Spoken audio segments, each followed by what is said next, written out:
class in calculus. For today, we will discuss the derivatives of hyperbolic functions. Last time, we defined the first three hyperbolic functions: the hyperbolic cosine, the hyperbolic sine, and the hyperbolic tangent. And let me write them again now.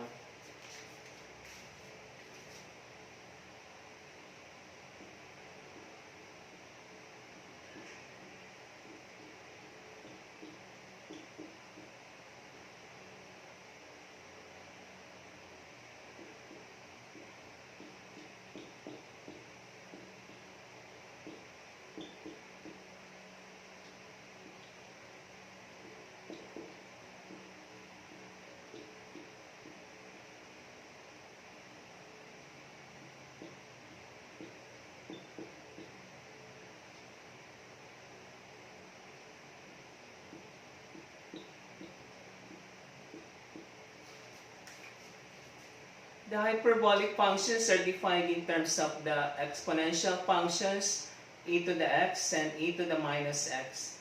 In particular, the hyperbolic cosine is defined as e to the x plus e to the minus x over 2. The hyperbolic sine is defined as e to the x minus e to the minus x over 2. And the hyperbolic tangent is defined as e to the x minus e to the x minus e to the minus x all over e to the x plus e to the minus x. Now we define the next three hyperbolic cosines: the hyperbolic secant, hyperbolic cosecant, and the hyperbolic cotangent of x.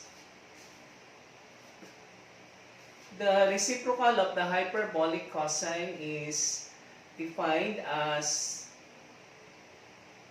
the hyperbolic secant.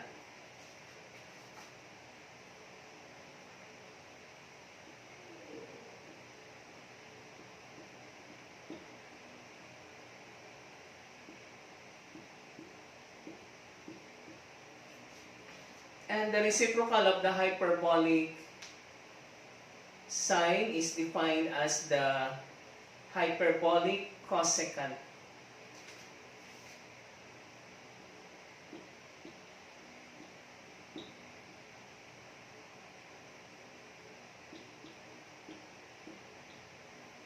And the reciprocal of hyperbolic tangent is defined as the hyperbolic cotangent.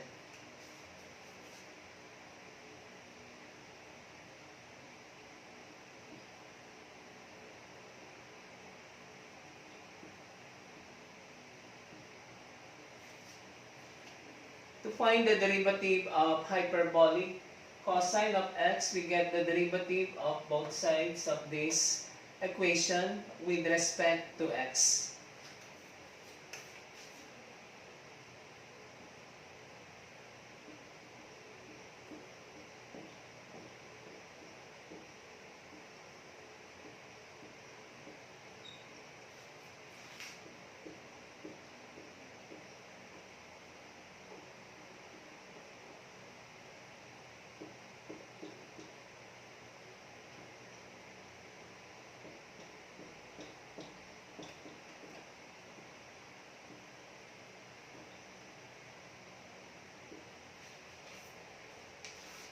Thus, the derivative of hyperbolic cosine of x with respect to x is equal to derivative with respect to x of e to the x plus e to the minus x over 2.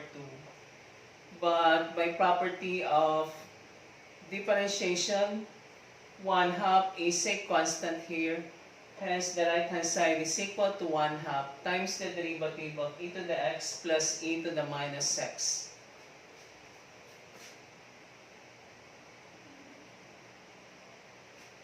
And derivative of e to the x from your calculus 1 is e to the x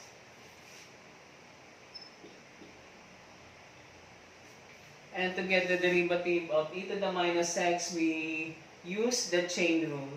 derivative of e to the minus x is e to the minus x, and multiply that by derivative of minus x by chain rule, which is minus 1. Thus, the derivative of e to the minus x is e to the minus x multiplied by negative 1.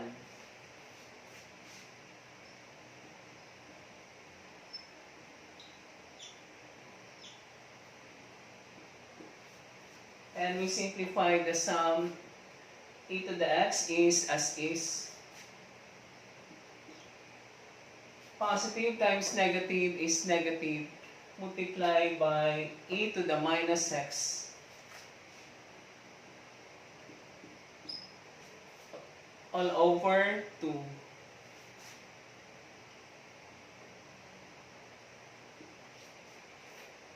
But e to the x minus e to the minus x all over 2 is defined as the hyperbolic sine of x.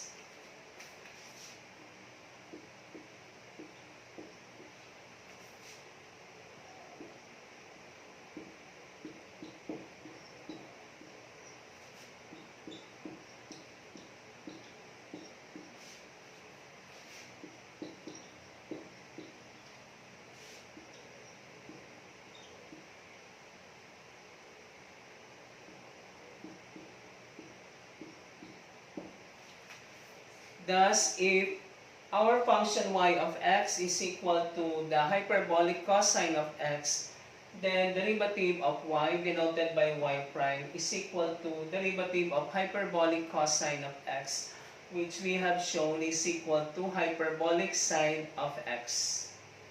Now we derive the derivative of the second hyperbolic function, hyperbolic sine of x.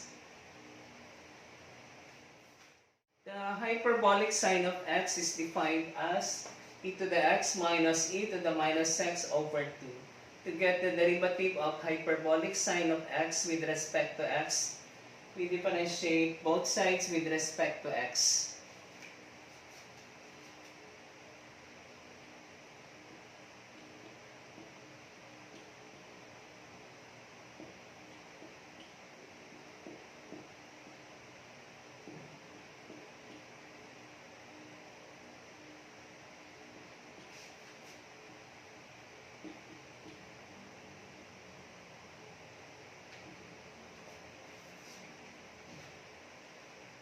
And the right hand side we differentiate with respect to x.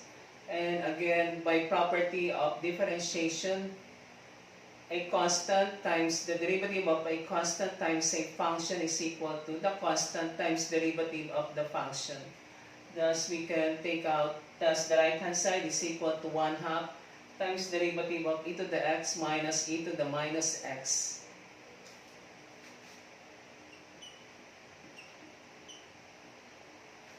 And derivative of e to the x is e to the x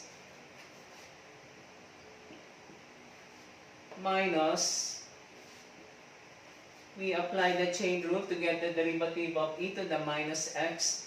Derivative of e to the minus x is e to the minus x multiplied by derivative of minus x, which is negative 1. Thus, we have minus times e to the minus x multiplied by negative 1.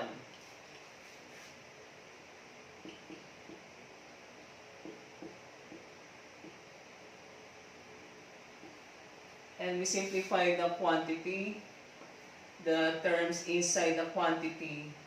The first term as is e to the x.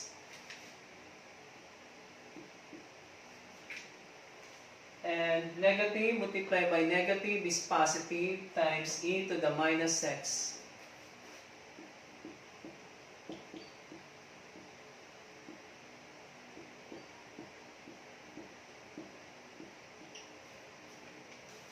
But e to the x plus e to the minus x all over 2 is defined as the hyperbolic cosine of x.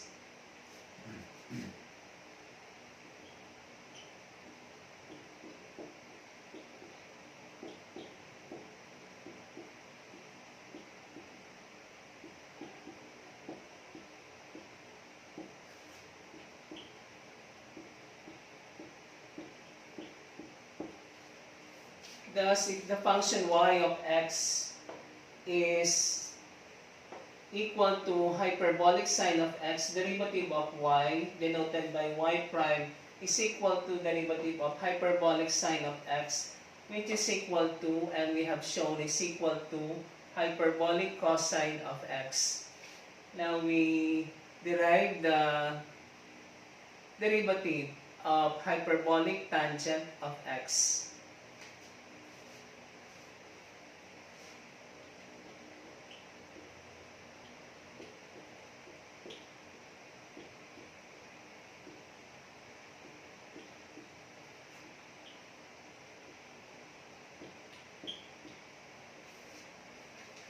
Again, to get the derivative of hyperbolic tangent of x, which is equal to the ratio of the hyperbolic sine and the hyperbolic cosine of x, we differentiate both sides with respect to x.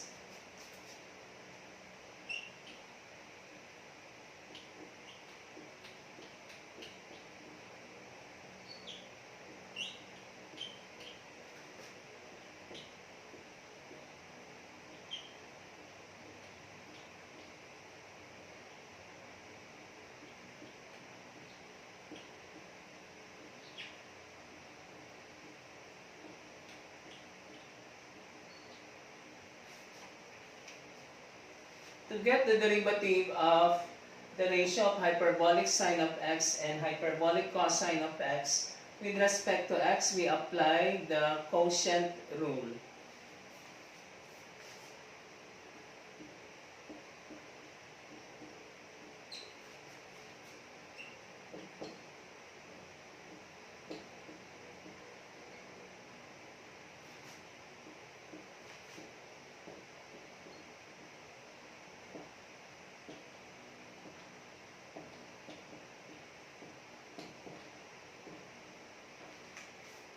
And from your calculus 1, if the function y is the ratio of the functions f and g, then derivative of y is equal to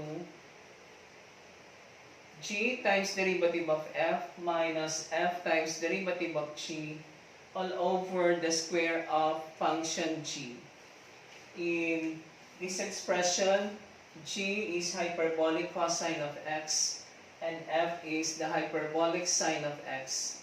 Therefore, derivative of hyperbolic tangent of x with respect to x is equal to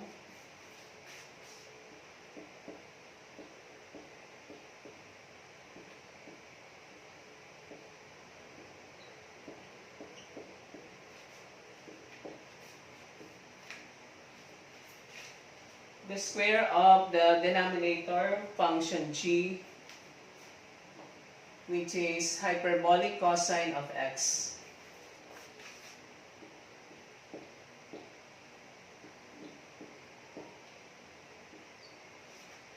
Numerator is the function g, hyperbolic cosine of x.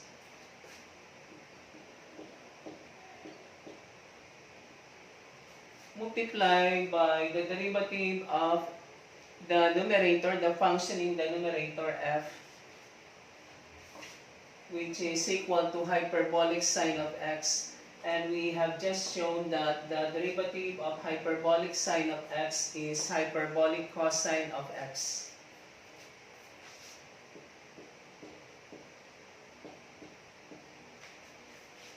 Minus the function in the numerator, which is f. In this expression, it is hyperbolic sine of x.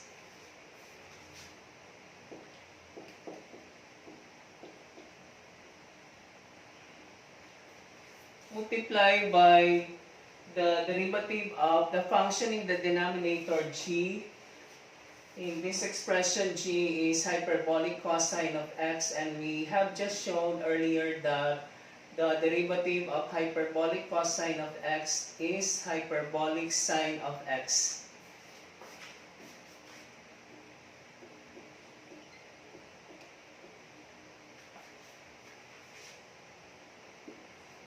And we simplify the numerator.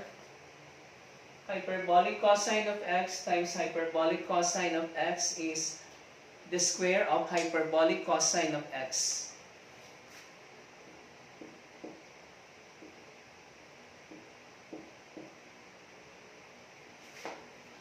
Minus hyperbolic sine of x multiplied by hyperbolic sine of x is the square of hyperbolic sine of x.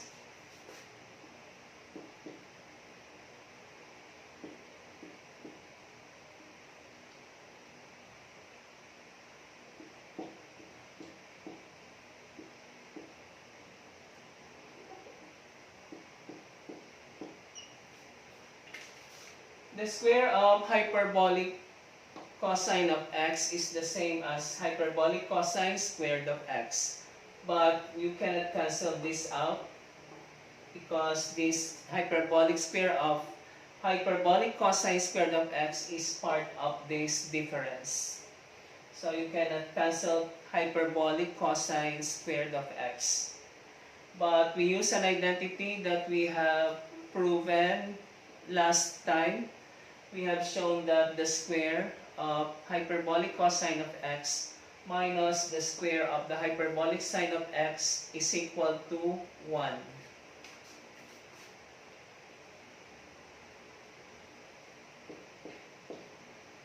Hence the numerator is 1 over the square of hyperbolic cosine of x.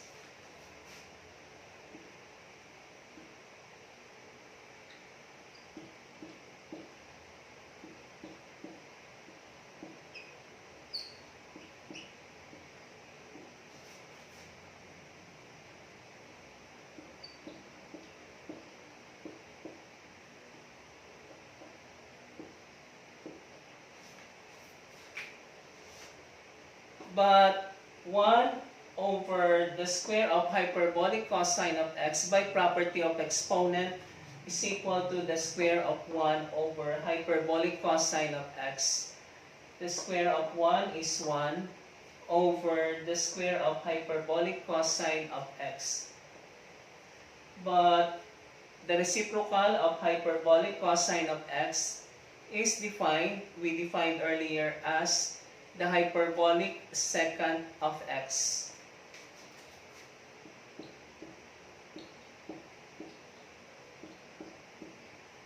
To the power 2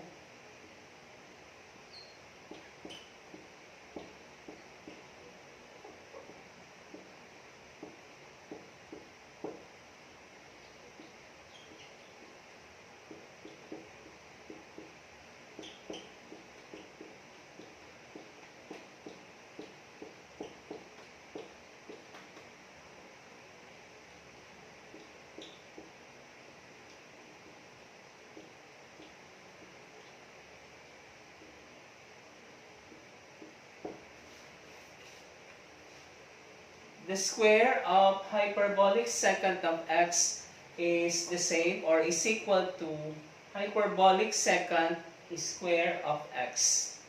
Thus, we have shown that if the function y of x is defined by hyperbolic tangent of x, or if y is equal to hyperbolic tangent of x, then derivative of y denoted by y prime is equal to derivative of hyperbolic tangent of x, which we have shown is equal to the square of hyperbolic secant of x. Or simply put, the derivative of hyperbolic tangent of x is equal to the square of hyperbolic secant of x. Now we derive the derivative of hyperbolic secant of x. The hyperbolic secant of x is defined as the ratio of hyperbolic cosine. And to get the derivative of hyperbolic secant of x, we differentiate both sides of this equation with respect to x.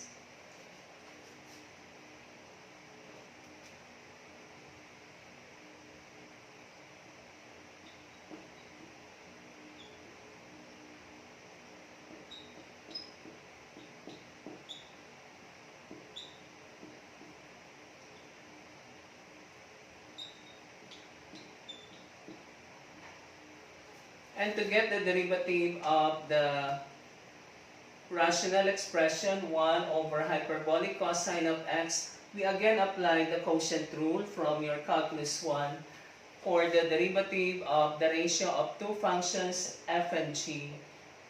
If y is equal to f over g, then derivative of y, y prime, is equal to g times f prime, derivative of f, minus f times derivative of g all over the square of the function g in the denominator. And in this expression, your f is 1, and your g is the hyperbolic cosine of x.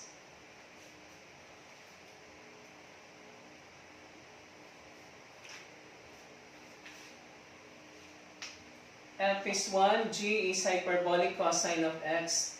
Numerator is g, hyperbolic cosine of x.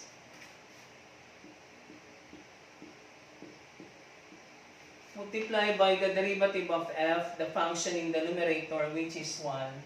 So f is a constant function and derivative of a constant is 0. Minus f, 1. Multiply by derivative of g equals to hyperbolic cosine of x. And we have shown earlier that derivative of hyperbolic cosine of x is hyperbolic sine of x.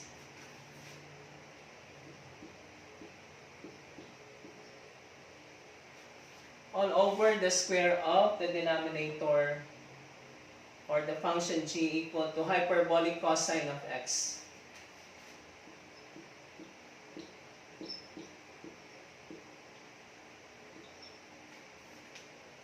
And we simplify the numerator. Hyperbolic cosine of x multiplied by 0 is 0. And negative 1 multiplied by hyperbolic sine of x is minus hyperbolic sine of x.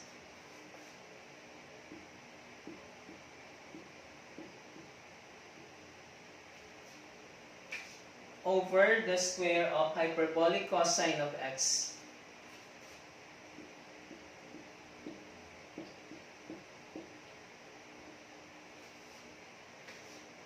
And the numerator can still be simplified. 0 minus hyperbolic sine of x is negative hyperbolic sine of x all over the square of hyperbolic cosine of x.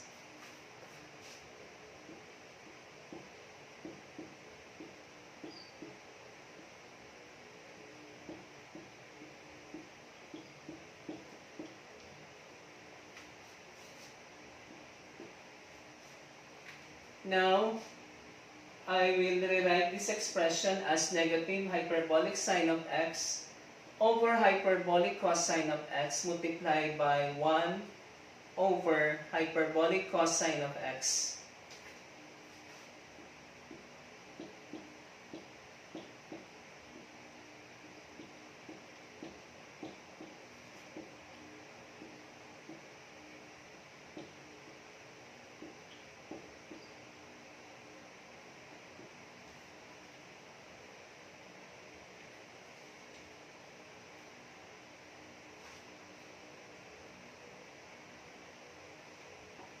And we use the definition of hyperbolic tangent of x. The hyperbolic tangent of x is equal to the ratio of hyperbolic sine of x over hyperbolic cosine of x.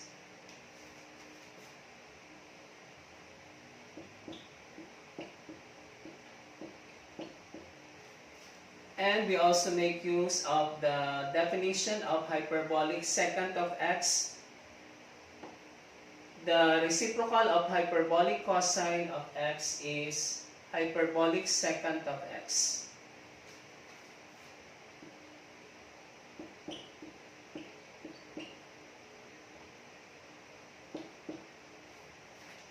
And we write this first, negative hyperbolic secant of x multiplied by hyperbolic tangent of x.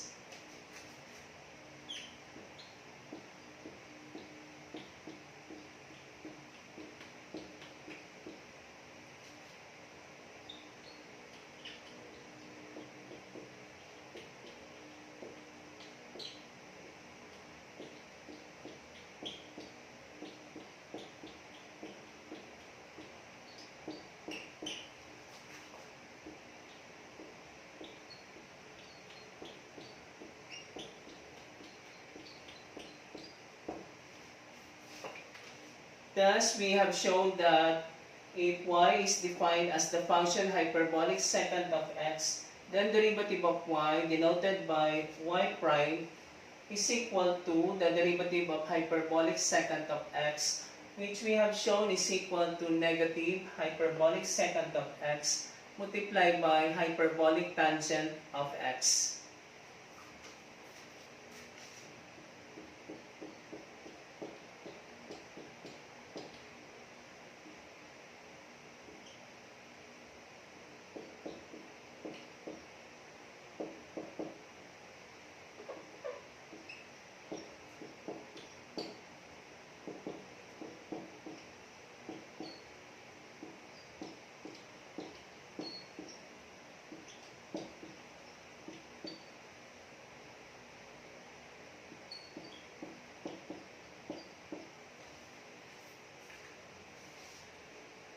For your practice, please try this first set of exercises. Find y prime, the derivative of y, if y in number 1 is equal to hyperbolic cosine of x, and number 2, if y is defined as the hyperbolic cotangent of x. For number 1, you write hyperbolic cosine of x as the reciprocal of hyperbolic sine of x. For number 2, you write hyperbolic cotangent of x as the reciprocal of hyperbolic tangent of x. And you may also use the fact that hyperbolic tangent of x is equal to the ratio of hyperbolic sine of x and hyperbolic cosine of x. We now apply the derivatives of hyperbolic functions to get the derivatives of functions containing hyperbolic functions. Find y prime, that is derivative of y, with respect to x if y, number 1, is defined by hyperbolic cosine of e to the sine x. In this example 1, we use the derivative of hyperbolic cosine of x, the derivative of exponential function, and the derivative of sine trigonometric function, sine function of x, and we also apply the chain rule.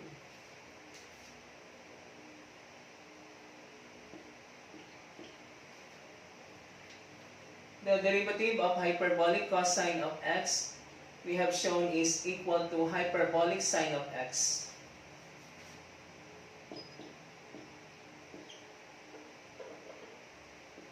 But in number 1, the angle is not simply x, but e to the power sine x. So derivative of hyperbolic cosine of x is equal to hyperbolic sine of e to the power sine x.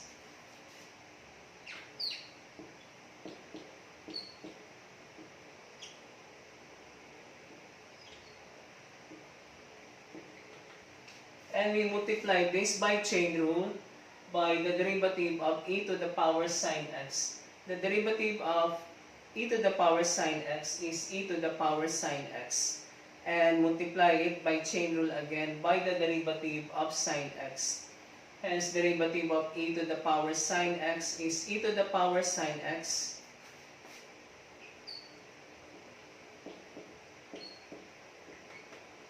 Multiply by derivative of sine.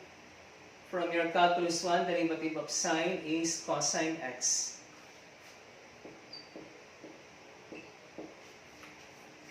And we rewrite these factors by writing cosine x first, multiplied by e to the power sine x, multiplied by hyperbolic sine of e to the power sine x.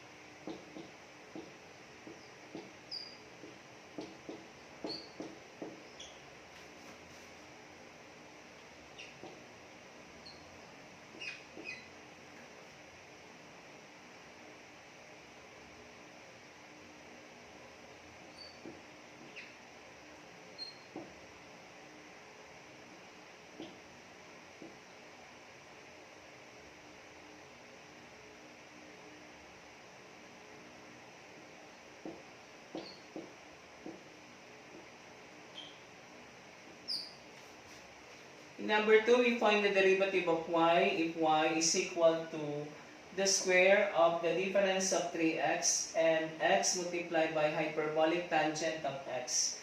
To find the derivative of y in number 2, we apply the power rule. For differentiation, we apply the derivative power rule again for the first term. And for the second term of this difference, we apply the product rule. And the derivative of the hyperbolic tangent of x.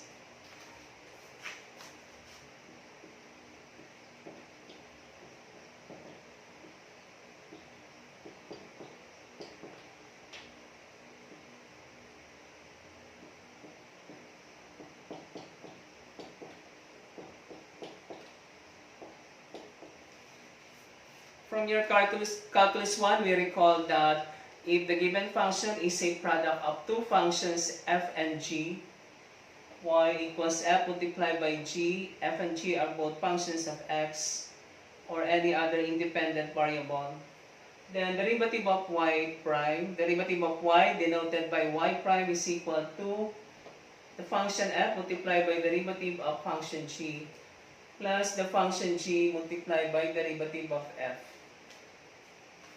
And we apply this product rule to the second term of this difference. First, we apply the power rule for the derivative of the square of 3x minus x times hyperbolic tangent of x.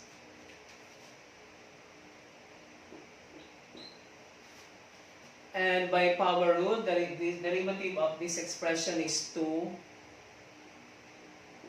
multiplied by 3x minus x times hyperbolic tangent of x to the power 2 minus 1 is 1. Or simply 2 times 3x minus x times hyperbolic tangent of x.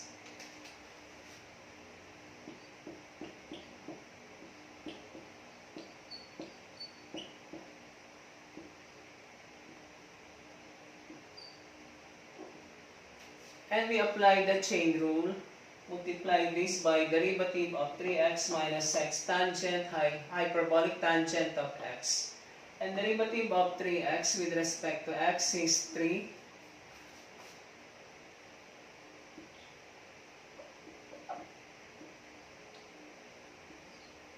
And we now apply the power rule for the derivative of x times hyperbolic tangent of x, where in the power rule f is equal to x and g is equal to the hyperbolic tangent of x.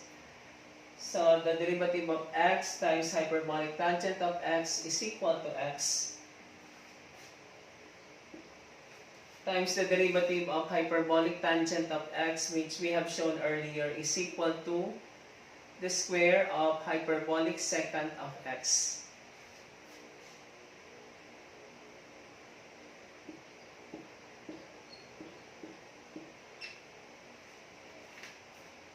Plus hyperbolic tangent of x multiplied by derivative of x, which is 1.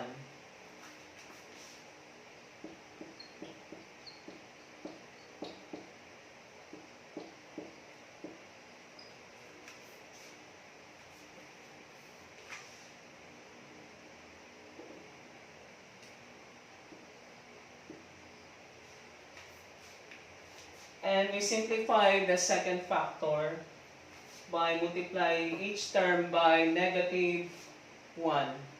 So this is 3 minus x times the square of hyperbolic secant of x.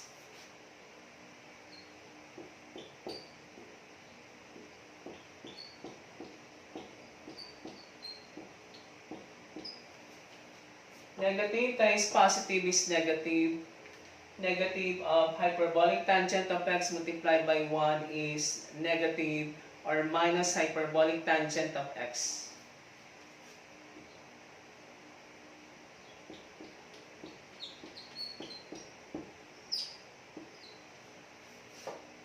Multiply by these two factors to 3x minus x times hyperbolic tangent of x.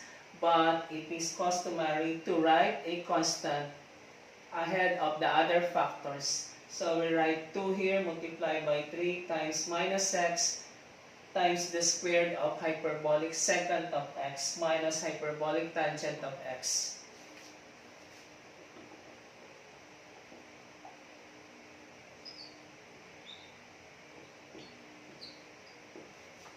And the last factor is 3x minus x times hyperbolic tangent of x.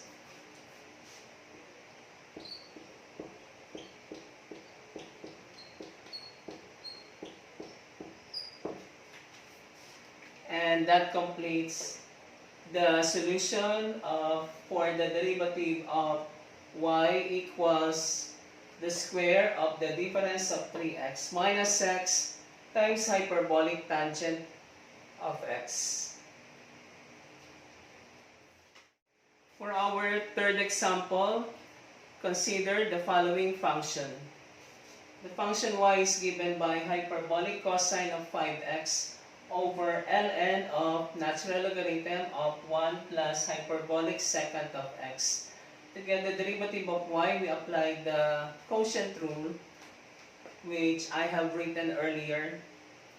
And in that quotient rule, the function f in the numerator is hyperbolic cosine of 5x. So we apply the derivative of hyperbolic cosine of 5x, and we apply the chain rule. And we multiply the derivative of hyperbolic cosine of 5x by derivative of 5x, which we get the derivative by power rule. And in the quotient rule, the function g in the denominator is ln of quantity 1 plus hyperbolic secant of x. And we apply the derivative of natural logarithm of a function of x, and also the derivative of hyperbolic secant of x, which we have shown is equal to negative hyperbolic secant of x multiplied by hyperbolic tangent of x.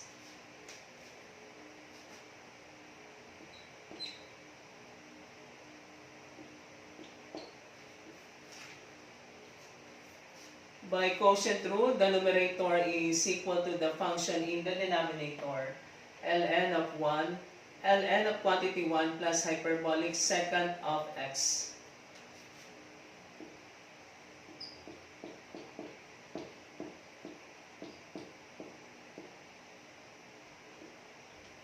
And this function g is multiplied by derivative of the function in the numerator. The derivative of hyperbolic cosine, which we have shown earlier, is equal to hyperbolic sine.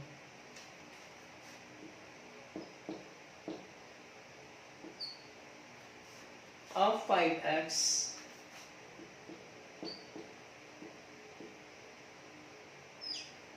and we apply the chain rule. We multiply this hyperbolic sine of 5x by derivative of 5x, which is 5.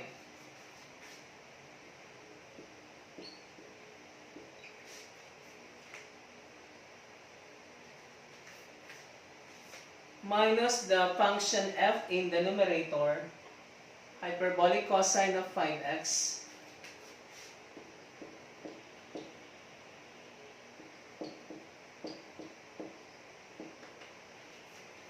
multiplied by the derivative of the function in the denominator, or derivative of ln of quantity 1 plus hyperbolic secant of x, and the derivative of ln of 1 plus hyperbolic secant of x is 1 over 1 plus hyperbolic secant of x. And we multiply that by chain rule by derivative of 1 plus derivative of hyperbolic secant of x.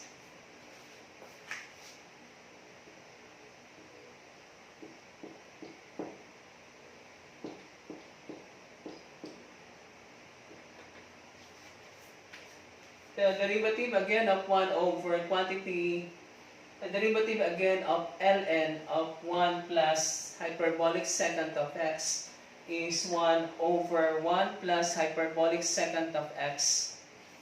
And by chain rule, we multiply that by derivative of 1, which is 0, plus derivative of hyperbolic secant of x, which is equal to negative hyperbolic secant of x times hyperbolic tangent of x.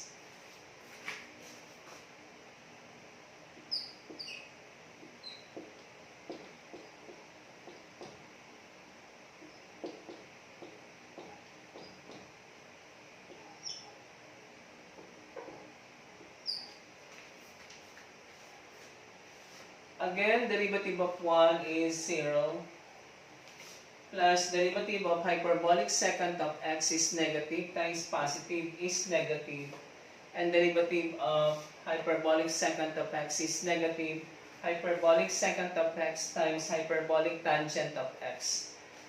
And all of this we divide by the square of the function in the denominator.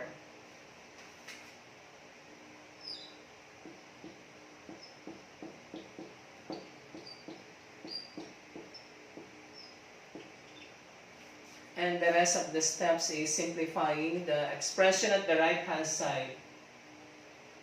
For the first term, we write first the constant 5 multiplied by hyperbolic sine of 5x multiplied by ln of quantity 1 plus hyperbolic secant of x.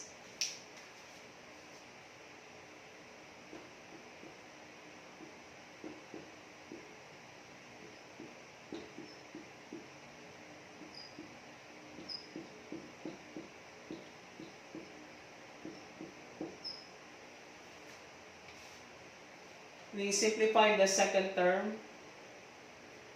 This simplifies to negative hyperbolic secant of x times tangent hyperbolic tangent of x. Negative multiplied by negative is positive. And in the numerator, we have hyperbolic secant of x multiplied by hyperbolic cosine of 5x.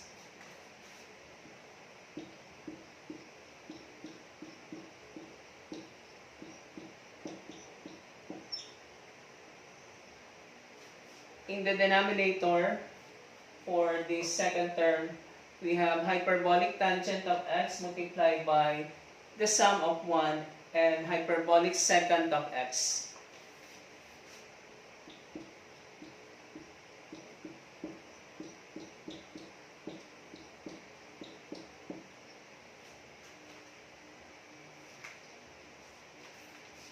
And all of this we divide by the square of ln of 1 plus hyperbolic secant of x.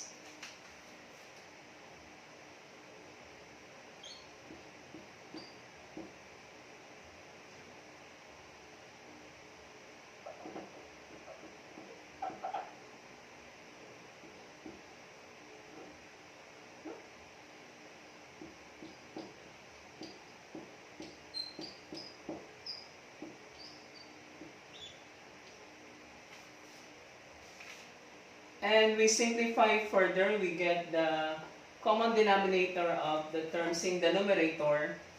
The denominator of the first term is 1, and the denominator here is hyperbolic tangent of x multiplied by quantity 1 plus hyperbolic secant of x.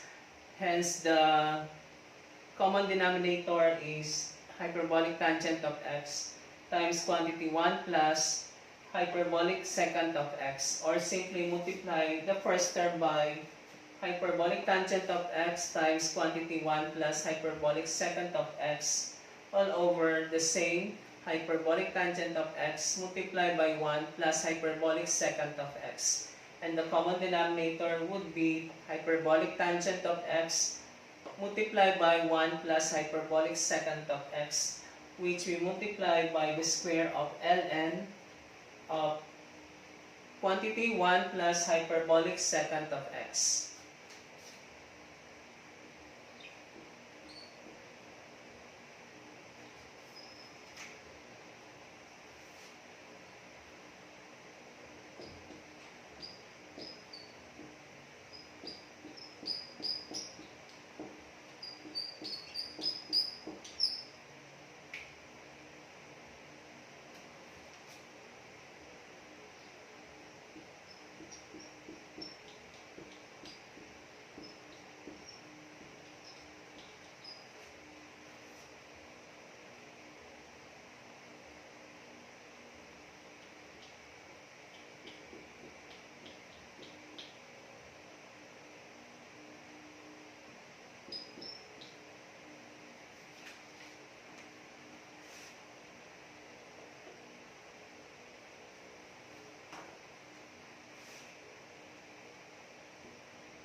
If there is a common factor in the numerator, you factor out that common factor. So let us check if there is a common factor between the terms in the numerator.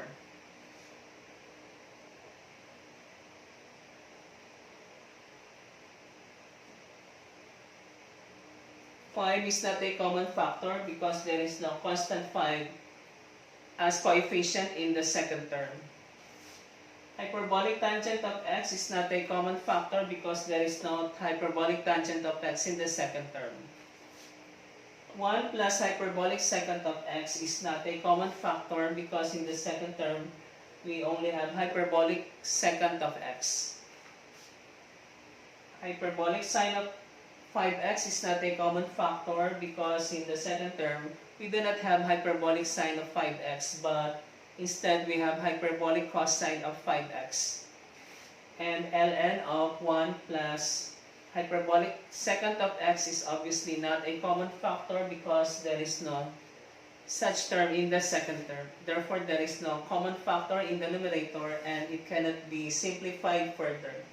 Thus, this is the derivative of the given function y equals hyperbolic cosine of 5x over ln of 1 plus hyperbolic secant of x.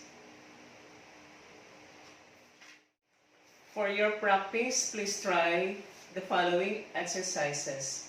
This is the second set of exercises for today. The first set of exercises I have given you earlier, where you are asked to find the derivative y prime if y is equal to hyperbolic cosecant of x and y is equal to hyperbolic cotangent of x. For the second set of exercises, you find y prime, the derivative of y, if y in number 1 is equal to ln of hyperbolic secant of x. And in number 2, y is equal to the cube of the difference of hyperbolic sine of 2x and hyperbolic cosine of 2x. And in number 3, y is equal to the ratio of 1 minus hyperbolic sine of x over hyperbolic cosine of x. And that completes our lesson for today for derivatives of hyperbolic functions. If you have questions about the lesson today, please ask your questions in the comments below. Thank you for joining me in my class today in Calculus 3.